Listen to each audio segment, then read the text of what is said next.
everyone, welcome to today's class. Today we are going to see about working with functions in Python. So under working with functions in Python, we are going to see passing parameters and returning values from functions, then composition. So already we have seen about passing parameters, that is what is the difference between arguments and parameters, and how we can pass the arguments to the function definition or function header, that also we have seen. And then we have seen some of the examples in what ways and all we can send the arguments, like literals, no, both literals can be sent as an arguments, and then one literal and one variable, like that we can send a argument, and then one variable and then one expression, like p plus 1 is an expression, like that we can send the argument. So next we are going to see about the three types of formal arguments are parameters. So there are three ways we can use the formal arguments, that is positional arguments or required arguments we will say, and then default arguments, and then keyword or named arguments. So what is the positional or required arguments means, the example is function definition is given, that is def check, that is a function name, and then parameters used inside the function definitions are a comma b comma c, and then at the end colon. So in function call, three variables can be passed as a values to the formal arguments, that is a, b and c. So in function call, whatever arguments we are using, that is called as actual arguments or actual parameters.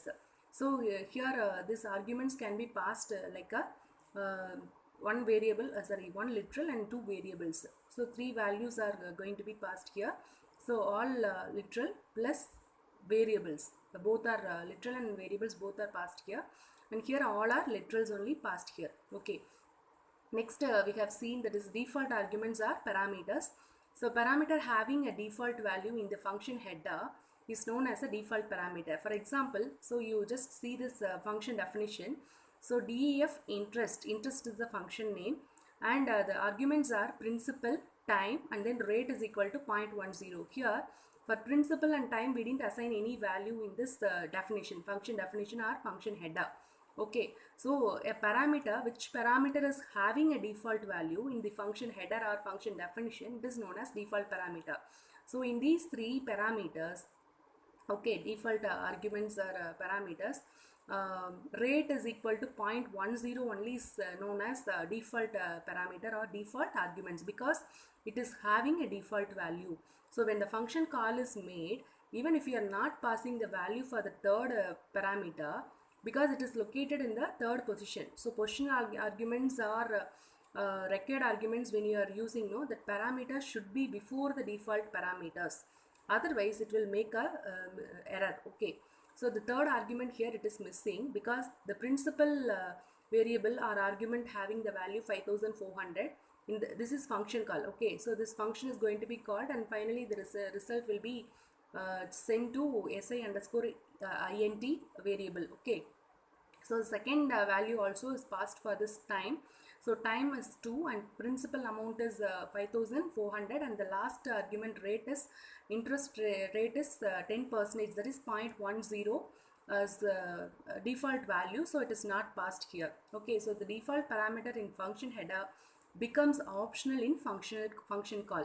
So even if you are not mentioning that the value, no, default value would automatically name itself is given like default. So defaultly the value will be taken from the function definition when this function call is made, but we need to check whether the required parameters, no, positional parameters, clearly we have mentioned the values for the positional parameters, we need to check it. Okay, next last parameter passing method is keyword arguments or named arguments. Okay, so variable itself, that parameter itself, we will assign a value. So you can write any argument in any order. So in this keyword or named arguments, no, we can write any argument or any variable in any order, provided you then name the arguments when calling the function. So when the function call is made, we need to mention the name of the argument or a variable. So inside the parenthesis, when the function call is made, here we have mentioned like print is equal to 2000, time is equal to 2, rate is equal to 0.10. The next function call, same function only is called here, but we have changed the order.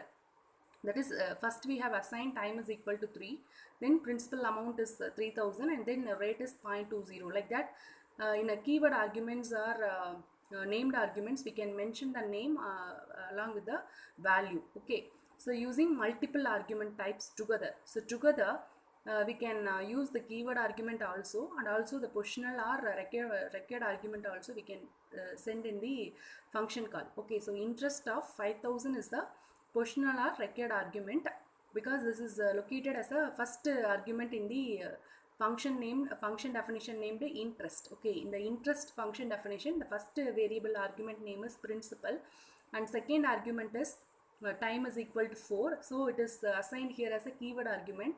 So in the function call itself, that variable name, that is argument name, that value is assigned for that variable or argument. So like that, any value is assigned during the function call for the argument, so that is known as keyword argument. So here the argument time is assigned with the value when the function call is made. This is function call, so we don't have colon or def statement here, so this is not a function definition, this is function call. So in a function call, the keyword the variable which is assigned with the value is known as a keyword argument. Okay, so what are the rules we need to follow when we are combining all the three types of arguments?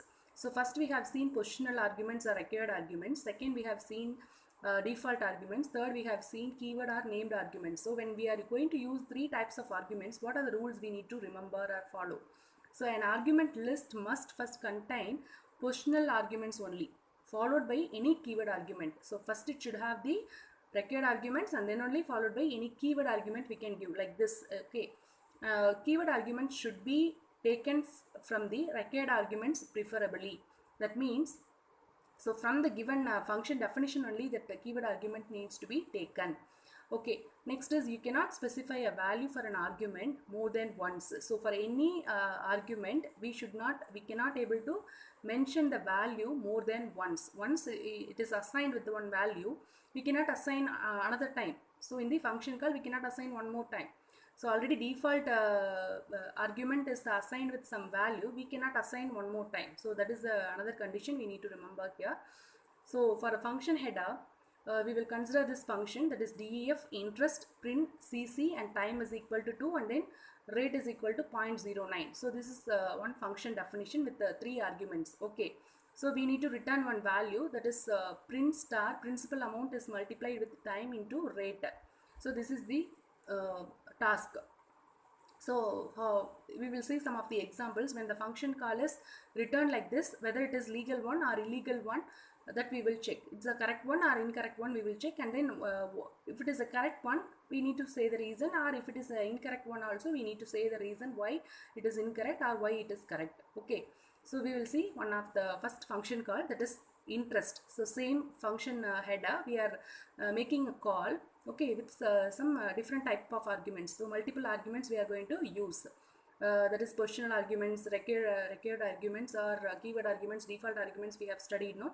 So if you if you are violating these three rules, so then automatically that function call will become incorrect one. Okay, so we need to check whether this function call is following all the above said rules. Okay, so interest of print is equal to 3000. So print argument is assigned with the value here. This is like a keyword argument.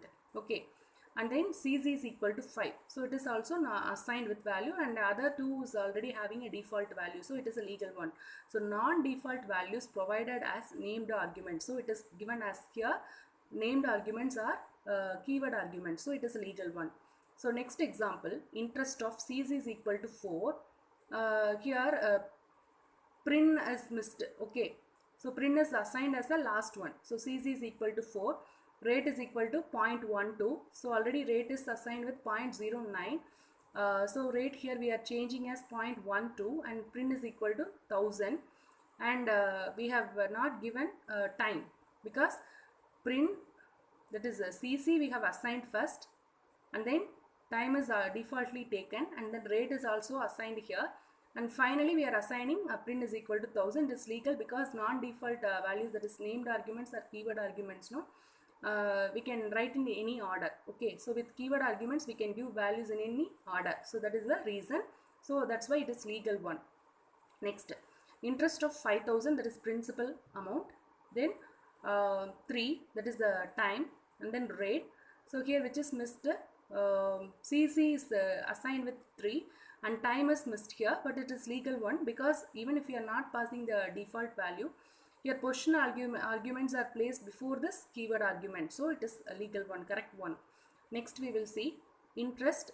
So the principal amount is not assigned and CC is also not assigned.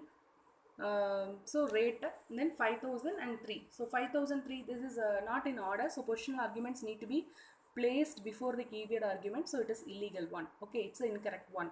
Next, if you see, principal amount is mentioned here and CC is missed here. CC is not assigned with any value. So a required argument CC is missing here because it needs a value. Why it is called positional or required arguments means it needs a value. It is not assigned any value, like a default value is not assigned for when the function definition is written. See, for CC no value is assigned.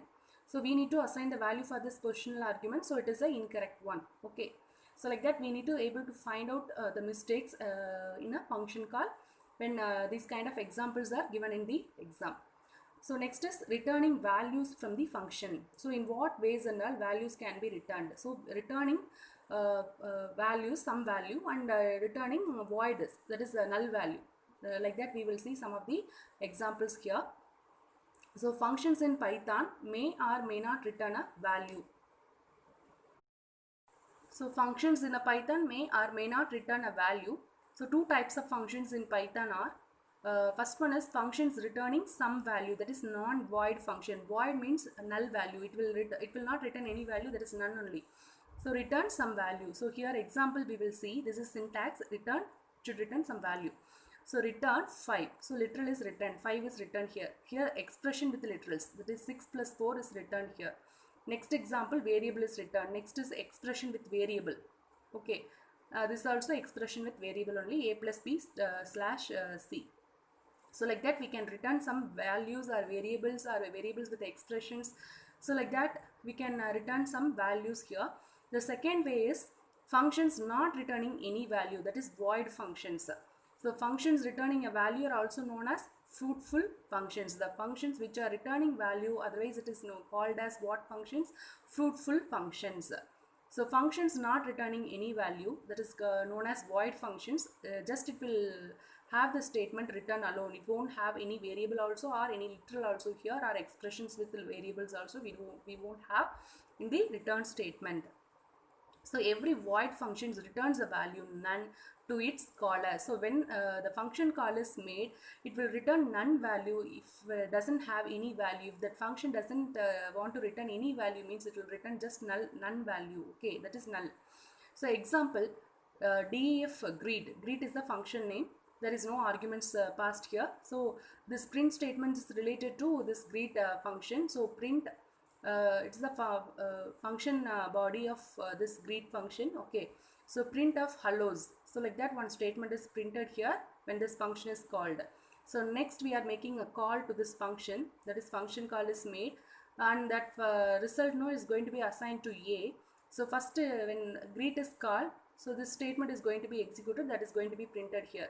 So if you see here, hellos is printed first, then it will return none value. Okay, so it will return none value.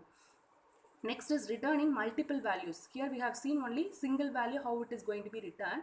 Now we are going to see how we can return multiple values. For that the syntax is return value 1 or variable 1 or expression 1. So return statement, it may return value, that is a literal, or it may return variable, or it may return expression also.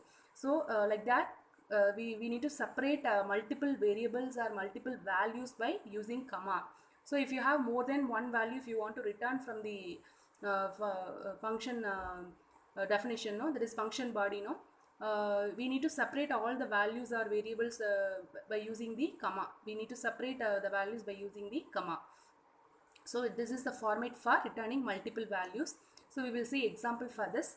The function call should use the returned values in one of the following ways. So when the function call is return, it should follow one of the following ways when it is returning the values. Okay, so receive the returned values in the form of tuple variable. Either we can assign that multiple variables values or multiple values to tuple on variable, or else unpack the received values of tuple by specifying same number of variables. For example, return statement, if it is having two variables, no, two values, if it is returning, we need to assign two variables at the left side of the return statement in order to assign the value, that is multiple values, to the left side variables. So unpack the received values of tuple by specifying same number of variables on the left hand side of the assignment in function call. So example is like this. Okay, so def square squared, then x comma y comma z at the end colon. This is the function definition. So inside the function definition we have the statement like return x star x y star, that is power x square y square z square we need to find out. So after that it should return the value. Okay, so here tuple t, after this function is over, tuple t is assigned with the function call is going to be assigned with this tuple. Okay, that means whatever values we are getting from this return statement, that is going to be assigned to the t. So now 2 is passed to x, and then 3 is passed to y, and then z is passed to, that is 4 is passed to z.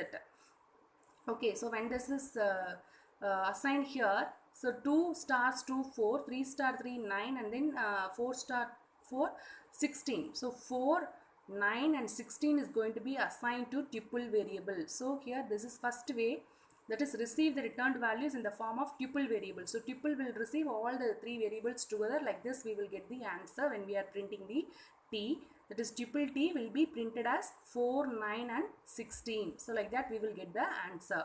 So this way we can return multiple values in the form of tuple variable. So we can receive the returned values in the form of tuple variable. Another way is we need to unpack the received values of tuple by specifying same number of variables on the left hand side. So left hand side we have used here tuple variable t. Instead of this we can assign with, instead of x, y, z, we can assign with x1 comma y1 comma z1, like that we can assign. So v1 v2 v3, like that we have assigned here, and then v1 will have the value 4 and v2 will have the value 9 and v3 will have the value 16. So like that in the two format we can receive the multiple values from the return statement. Okay, so return statement here it is returning multiple values or expressions, so that is going to be assigned to same number of variables on the left hand side of the function call. So the function call's left hand side we need to use the same number of variables, how much values we are passing using that function call, no? So the same number of variables we need to assign at the left hand side to unpack the received values of tuple by specifying same number of variables. Next, last topic is composition. So what is meant by composition? It refers to using an expression as part of a larger expression. So as part of larger expression we are going to use the one expression or statement as part of the larger statement. So like that we can define the term composition. So for example, an arithmetic expression greater 4 plus 5 comma 3 plus 4. So in this expression, the lengthier expression, we are having 4 plus 5 as one expression and 3 plus 4 as another expression. So it refers to using an expression as part of a larger expression. Next is logical expression. So test A or B. Okay, so A or operator here is used. So it is a logical operator. So it is known as logical expression. Arithmetical expression means what? Either plus, minus, star and division if you are going to use, then that is considered to be an arithmetic expression. So next one is function call, that is function composition. So inside one function we are going to use another function. So it is a lengthier function, but here the 52 is considered taken as integer value, but it is converted now as string. Again it is converted to integer. So like that function inside another function we have used. It is a larger function, but inside that function we have used another function. So this is called as function composition. Next is int of float of 52.5 within double quotes into 2. That means 52.5 now it is in which format? String format. So string is now converted into float. Now float is value is multiplied with 2. Then that value, no, the answer which is multiplied with 2, no, that answer is going to be converted into integer format again. Next is int of string of 52 plus string of 10. So it is like a arithmetic expression also, and along with that function, two different functions are also used here. First is 52 is converted into string, and then 10 is converted into string. So like that it will get the double quotes after conversion, and then you can add the two strings, and then again the two strings after added, that is going to be converted into integer, that is 5210, like that we will get. Okay, so with this we will end up the today's session. We will see some other topics in the same Python with functions in the next class. After this you will get some 1 mark questions related to this session. So try to attend all the questions, whatever I'm going to send, try to attend everything and post the answers to me.